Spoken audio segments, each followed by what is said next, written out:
यहाँ से जाने में भी बड़ा उबड़ खाबड़ रास्ता है। एगो गाड़ी तो उन्हीं बिगड़ गई है, गैल की भैया वही जी भैया, और जाए में भी टाइम लगी। और हम आप सबसे मिले खाती हम 4 गो गाना शूटिंग करे गए नहीं, जर्मनी से आर्मेनिया से दुबई से फिर शाहजहां के शारजहां साला। हाँ देखा था लड़का जाना तरह से शारजहां। लेकिन आप लोगों का प्यार इतना मजा आया, मुझे लगता है कि जी जमीन तो बहुत बा, शायद सरकार की नजर अगर ये जमीन पे पड़ गई, शायद सरकारी जमीन हुई। हमके लागत है जे कम से कम यह नहीं हुई तो 2000 बीघा जमीन हुई, बहुत से ऊपर बना। अगर ये जी फिल्म सिटी के निर्माण हो जाओ तो हमके लागत है कि पूरा बिहार में समा जाए। लेकिन हम केहू के दोष नहीं दे सकत। हम आखिर बताई, हम एगो अभिनेता है, कलाकार है, हम नेता तो है ना। हम के करे के दोस्ती अनाज के की दोस्ती समाज के करा के दोस्ती अनाज के की दोस्ती समाज के, गैस के दी की प्याज के। देखिए इंसान में एक बात बताएं आपसे, वो ट्रेन गलत नहीं होती है जो लेट होती है, वो सवारी गलत होती है जो उस पे सफर करती है। हमें अपने आप को समझना तो पड़ेगा ना। हम अपने बच्चों की भविष्य तय नहीं कर सकते। हमें अधिकार तो मिलता है, तो कम से कम हम उस अधिकार के साथ हम अपने ऐसे इंसान को चुने जिससे हमारा भला हो सके। आज अगर यहाँ फिल्म सिटी बन जाए तो मुझे लगता है कि खेसारी लाल यादव यूपी में शूट करने जाते हैं, वहां पे कम से कम 60 से 70 लाख रुपया भैया प्रोड्यूसर और डायरेक्टर यूपी सरकार को दे के आता है।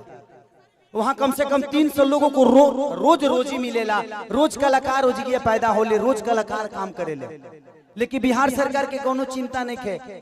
ये बताई खेसरिया चाहे जितना भी संपत्ति बनौले बा बॉम्बे में बनौले बा, अगर वह चीज बिहार में रही तो खेसरिया का सारा संपत्ति बिहार में रही ना, हम अपना परिवार के अपना भाई लोगों के साथ रहते तो हमके भी तकलीफ होला, हमके भी अच्छा ना लगे कि हम दूसरा शहर में जाके दूसरा राज्य में जाके 2 रोटी कमाता नहीं। हमके शर्म लागेला दूसरा के जगह काम करे में, लेकिन क्या करी जब हमारे खेत बंजर हो जाए तो घर हर तो दूसरे के खेत में नहीं चलावे के पड़ी हमके।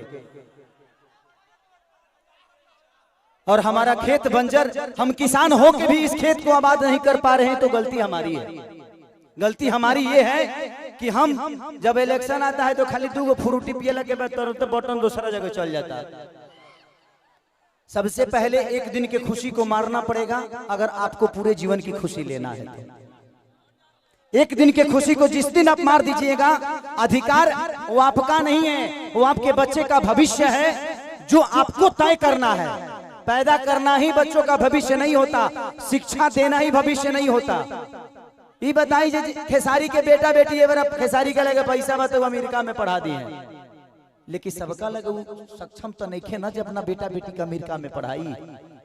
तो बिहार में कितना लोग खेसारी बजी, एक गो ना, एक नु खेसरिया बा। ये बताई जे आज भी हमारे बिहार के नेता हैं, यूपी के नेता हैं, सबके अपने बच्चे कोई अमेरिका में पढ़ता है, कोई लंदन में पढ़ता है, कोई मॉरिशस में पढ़ता है। किसी किसान का बेटा कहाँ पढ़ने जाता है? क्योंकि उसकी क्षमता नहीं है। क्योंकि इन लोगों ने अगर यहीं पे स्कूल दिया होता तो इनके भी बच्चे यहीं पे शिक्षित हो जाते। लेकिन इन्होंने जब अपने बच्चे का भविष्य तय नहीं किया तो हमारे बच्चों का भविष्य तय कहाँ से कर पाएंगे?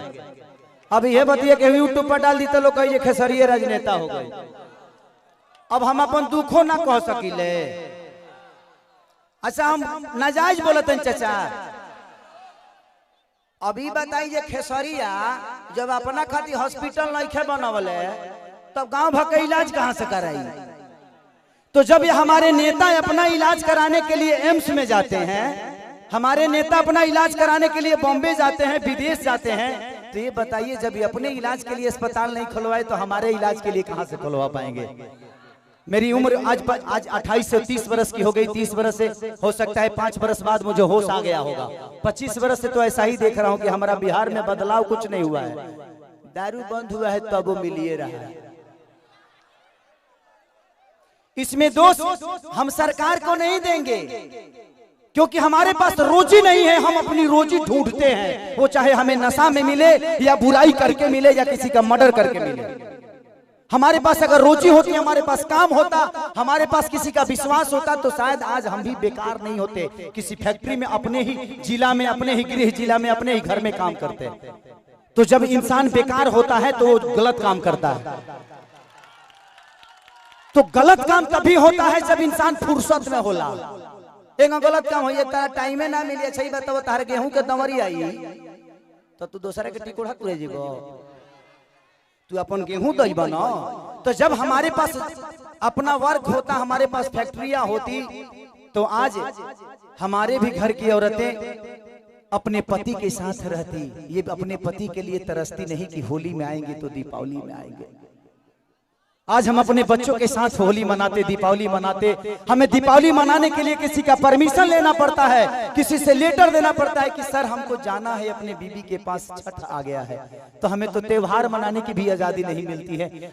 ऐसे राज्य में हम पैदा हो गए हैं। हमें ऐसे राज्य से नफरत नहीं है, लेकिन यहाँ के सिस्टम से मुझे नफरत है कि यहाँ के सिस्टम हमें कहीं का नहीं छोड़ा, कहीं ले ही नहीं गया। इनका एक ही काम है कि जब बाढ़ आई ना, इलेक्शन के बाढ़ में इलो रोज मिली। अगर इलेक्शन बा जहाँ बाढ़ आई कि चिवड़ा खात खात पेट मॉल हो जाए, खूब खाए बरवा चिवड़ा। लेकिन यही इलेक्शन बीतते ही एक भी आदमी, हाँ, जो आपके दर्दों को समझता है। मैं किसी राजनेता पे उंगली नहीं उठा रहा हूँ, मैं सिस्टम पे बात कर रहा हूँ। मुझे दुख होता है ऐसे देख के। इस जमीन को देखा तो मैं अपने अखिलेश बाबा से बोल रहा था एक बात कि बाबा इतनी अच्छी जमीनें हैं, ऐसे ही जगह पे हम शूट करने जाते हैं तो वहाँ फिल्म सिटी बन गया है। यही जंगल मुझे मिलती है मैं जब शूटिंग करने जाता हूँ, तो इससे कुछ वीआईपी नहीं मिलता है, लेकिन हमें वहां मिलता है क्योंकि वहां के सिस्टम ने उस जगह को बनाया है। व्यवस्था तो हमनी के बनावे के परी। साल अच्छा 5 साल में एक बार मौका मिला, वो करो में हमनी के फ्रूटी पे घा जाइले से, तो कहां से व्यवस्था के दे दी। हमें अपने आप को बदलना पड़ेगा। आपको बदलने के लिए आपको अपने आप को बदलना पड़ेगा, तब सिस्टम बदलेगा। क्योंकि सिस्टम चलाने वाले आप हैं, आप उनको अधिकार देते हैं सिस्टम चलाने के लिए। तारा पैसा से फॉर्च्यूनर पर खेसारी लाल चढ़ेले। खेसारी के कल से सुनल बंद कर देवे। खेसारी के औकात नजर आ जाए कि खेसारी तू कितना बड़ा स्टार हुआ। मैं अपनी बातें कर रहा हूं। तो जब खेसारी लाल यादव की औकात आपके हाथों में है, मेरा भविष्य आपने तय किया है। एक दूध बेचने वाले बेटा, एक लिट्टी बेचने वाले बेटा स्टार आपने बनाया ना। मेरे पिताजी कभी मेरा सिनेमा नहीं देखते हैं, लेकिन आप लोग अपने बेटा के लिए अपना हाथ तक फाड़ लेते हो। तो मेरे बाप से बढ़ के आप सब होते हो, इसीलिए मैं हमेशा आप सबसे प्यार करता हूं। मैंने अपनी जगह पहचानी। रास्ते खत्म नहीं होते हैं, जहां खत्म होते हैं वहीं से एक दूसरा रास्ता बनता है। वो आपको चुनना है कि आप जाना कहां चाहते हो। एक पत्थर भी विश्वास क्यों जगा देता है। हम राम को क्यों पूछते हैं यार? पूछने का कारण है कि राम ने कर्तव्य किया है, और हम पत्थर में भी भगवान ढूंढ लेते हैं। और हम इंसान होकर एक इंसान को नहीं बदल सकते। क्या हम अपने बच्चों का भविष्य तय नहीं कर सकते? पत्थर में विश्वास ढूंढ लेते हैं, लेकिन हम किसी नेता में अपना भविष्य नहीं ढूंढ पाते हैं, क्योंकि हम फ्रूटी पे बिकते हैं। हमें फ्रूटी छोड़ना होगा। 5 साल बाद मौका होता है, ऐसा काम कर दो कि आदमी लोग बन जाओ। अपने आप समझ में आ जाए कि नेतागिरी का होला। हर आदमी के लिए बात करता हूं। मैं देखा तो मुझे दुख हुआ कि इतने सारे जमीन के बावजूद, मैं किसी सरकार पे उंगली नहीं उठा रहा हूं, लेकिन मैं बातें बोलता हूं कि अगर मेरी बातें यूट्यूब के माध्यम से कहीं ना कहीं तो चलिए जाए, हम जानते नहीं। लेकिन मैं यही कहना चाहता हूं सरकार से कि यहाँ 5000 एकड़ जमीन है, 100 एकड़ में एक फिल्म सिटी बना दो यार, कि मैं अपने भाइयों के साथ यहाँ शूटिंग करने आऊं। अगर मुझे लगता है ना, अगर यहाँ पे फिल्म सिटी 100 एकड़ में बन गया तो बिहार की सबसे खूबसूरत ये जगह होगी। ये मेरा दावा है, ये मैं जानता हूं। और पूरी दुनिया यहाँ पे आएगी शूटिंग करने, चाहे वो सलमान खान हो, अमिताभ बच्चन हो, या अक्षय कुमार हो। खेसरिया के घर है तो झड़ो फिरे खाती चले। हमार तो बतिया हटा दे, हम तो घर के बेटा हैं, ये जमीन के उपजल एगो अनाज है। लेकिन दुख होता है, हमके बड़ा दुख लगल, ऐसा नहीं होता।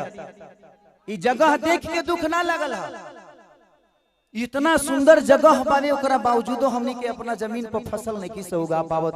ये हमनी के ब्रह्मणा बा, जे हमनी के कितना तकलीफ में बानी जा।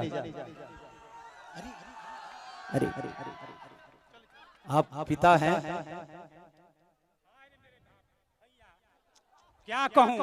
अरे वो तो बहुत दूर की बात कह दीजिए, मुँह हम लोगों को चलने के लिए रोड नहीं मिल रहा है। देखिए यहाँ से वहाँ से एक बार एग्रीमेंट भी हुआ था, सरकार बनने नहीं दे रही है।